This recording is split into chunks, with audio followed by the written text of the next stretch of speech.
Free Denzel! Free Denzel! Free Denzel! Fuck police! Fuck police! Fuck police! Fuck police! No justice! No peace! No justice! No peace! No righteousness! No peace! No justice! No peace! Free Denzel! Free Denzel! Free Denzel!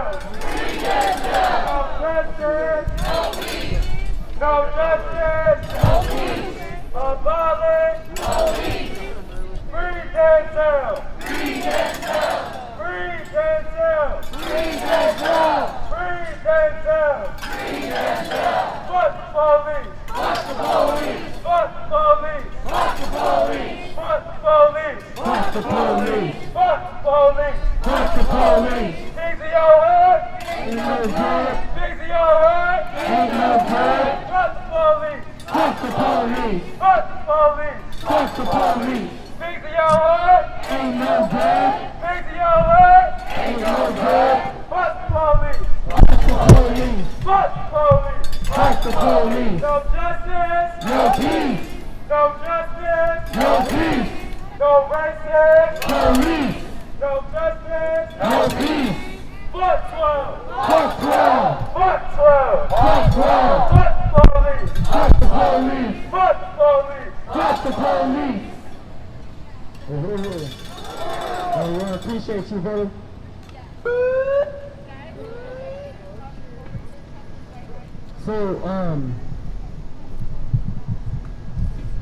So I'm gonna just to talk a little bit about Friday night, what went down. I don't want to incriminate nobody or whatever, you know what I'm saying? There's still open cases and all kinds of shit. And so if you ain't gonna incriminate yourself. But who was out there Friday night? Okay, so there were people out there. So this is what was crazy about Friday night. When we got out here, there was a march, there was a protest that was here for Jacob Blake. You know, an African man who was shot in his back 7 times. 7 times. And I want to say something real quick about black people being killed. Now, colonial violence happens all over the world. You know what I'm saying? H. Rap Brown said that violence is as American as cherry pie. Violence is a part of American culture. There wouldn't be America without violence, and we understand that. So, as the comrade earlier caller was saying, is we have to be the ones that tell the big story. We have to be the ones that give the definition. We have to be the ones that control the narrative. So when we talk about violence, we know that. Well, I'll show you 3 forms of violence. All right. One form of violence is called vertical violence, and that's what Denzel and a lot of us here have faced before. That's when the state uses violence to oppress us. That's called vertical violence. Another form of violence is horizontal violence, and that's when 2 colonized people use violence upon each other. What we understand is that all violence is caused by colonialism. So whether it's an African person using violence against another African person, a Mexican person using violence on another Mexican person, or it's violence from the state coming down on Mexican, black, or anybody, those are still caused by colonialism. The third form of violence is called revolutionary violence. And that's violence that's used anytime the oppressed are using violence to get out of a form of oppression. We don't unite with vertical violence, we don't unite with horizontal violence, but we unite with revolutionary violence. It's important to understand that because this system tries to monopolize violence. They make it seem as if they use violence, that it's okay. Whether they use it, whether it's a cop or Dylan Roof. Does anybody who don't know who Dylan Roof is? Dylan Roof was a young white kid who went to church and killed 9 black people. And after he was found, they found out who it was, the cops picked him up and took him to Burger King before they took him to jail. So it's, he's a part of the, he's a part of the state. He's a part of the colonial class. And that's what we're talking about. That's why Denzel is in there right now. And I wanted to help y'all understand that understanding of violence, because when the police came out after us, they were not playing at all. Like they were doing, some of y'all know about it when they were using the bikes. Like they were using bikes, people were standing up and they just start jamming their bikes into people. Boom, boom, just hitting people with bikes. Then, and there's a video, there's this one video of a cat who's like flipping off the police, and they just rush his ass and just start beating the shit out of him. Like on the ground, like beating him up, like, you know what I'm saying? Like he stole their whole house and killed their kids and all kinds of crazy shit. And then after that, people started, it turned into a big ass mess, a big ass scuffle, and it was people protecting each other. You know what I'm saying? And that's when we're running around talking about touch one, touch all. That's why we say touch one, touch all. Because we know that the pigs, the state, they're going to use violence against us. That's how they exist. That's the only way America can exist, is through brute violence.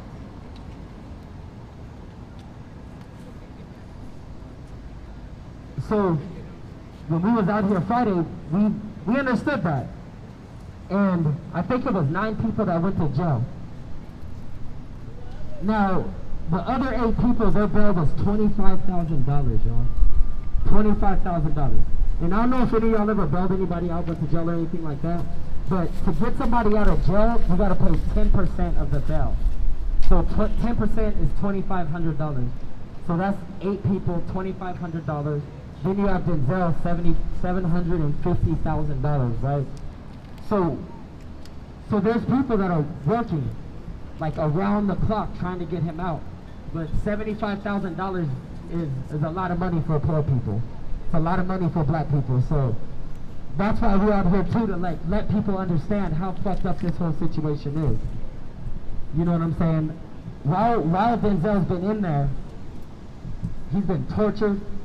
He's been put in solitary confinement. They say it's not solitary confinement, but he's been put in maximum security. Like they've done everything. You know what I'm saying?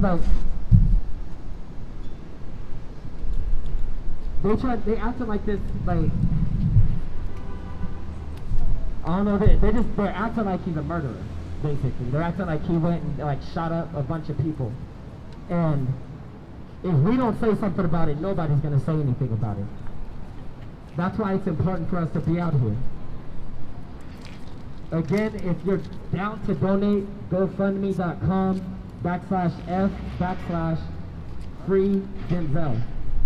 Make sure you donate. We got different bail funds, bail bond companies, lawyers, paralegals. You know, we have a lot of support from a lot of different organizations, groups. So, we're not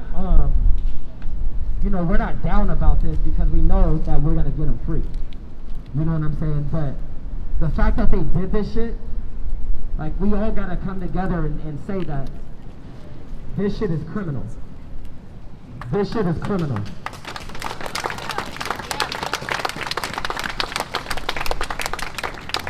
So we all gotta be willing to fight every day, because Denzel is just one person.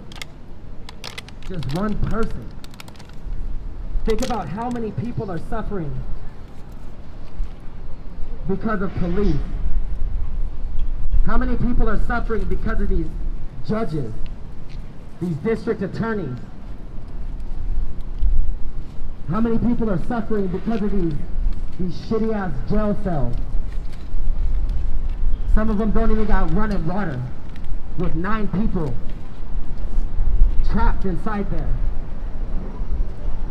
You know, when they brought the lunch inside there, Denzel looked at it and said, "This shit is disgusting." And so they came back in, snatched him up, and put him in a cell by himself for 5 hours.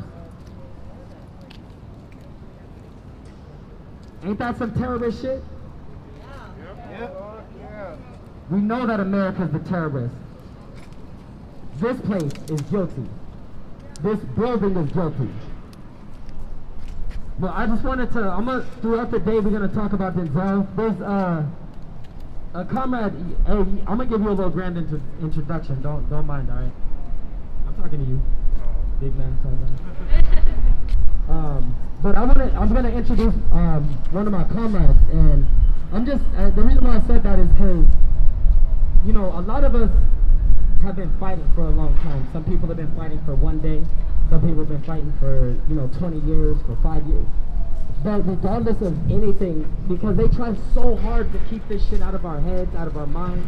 They want us to be playing video games and, you know what I'm saying, just doing a bunch of dumbass shit. They want us over there in the gas lamp, you know what I'm saying, like, in the little ass cage on the, like, get the fuck out of here with that shit. Like, we gotta get free. We don't got time for that bullshit. So, I want to just introduce this comrade because we was out there in El Cajon when the pigs killed Alfred Alongo. Does anybody remember that? Yeah. In San Diego when they murdered Alfred Alongo? When we was in the streets in El Cajon?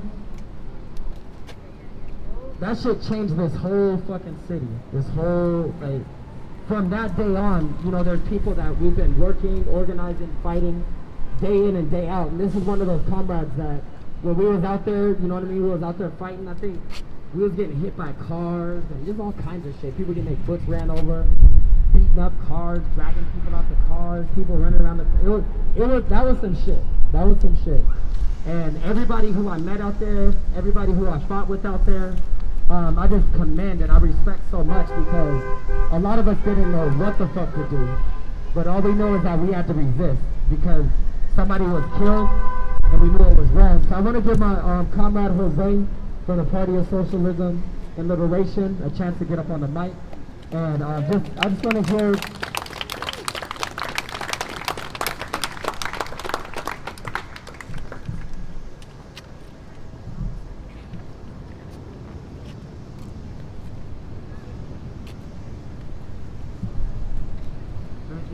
Thank you for the great introduction. I'm really, touched. This is probably one of my, so much respect for this comrade over here who's put so much of himself in the movement, into the struggle, into building a revolutionary movement here in San Diego, in tandem with the movement that we're building not only across this entire prison house of nation, but around the world. So, as the comrade mentioned, we're all here resisting violence, the monopoly of violence that the state, the capitalist state, the colonial state, instigates against the people, the working people of this country, the people that create the wealth of the society.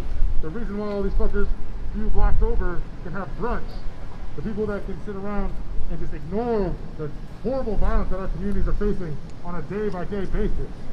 And I just want to take a moment to throw, little information about what we experienced out in El Cajon. In El Cajon, Alfred Alongo was murdered in less than 1 minute after an hour of his sister calling for help. Just keep that in mind. Help. They had called to try and get some assistance for someone who was grieving the loss of a loved one who had committed suicide. And in less than a minute, 5 shots rang out in the parking lot of my dentist's office and changed my life forever. I worked with little kids at that time. I came out, started alerting my phone, and I couldn't believe, and this was in 2016. I should have known, but even then, I wasn't aware. I was asleep. I was just trying to survive like all of us. I saw the alert, and we were teaching letter from a Birmingham jail to the kids, and the kids didn't understand. They were just like, well, I don't give a shit about this. Like, I care about YouTube and, stuff that kids care about. And I realized, like, how is anyone supposed to care about our lives, about our struggles?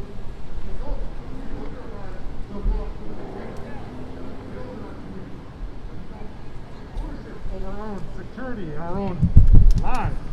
And that's what we did. I came out, I met the comrade who changed my life, who taught me about democratic centralism for the first time in the streets. And, we saw some shit, some real stuff.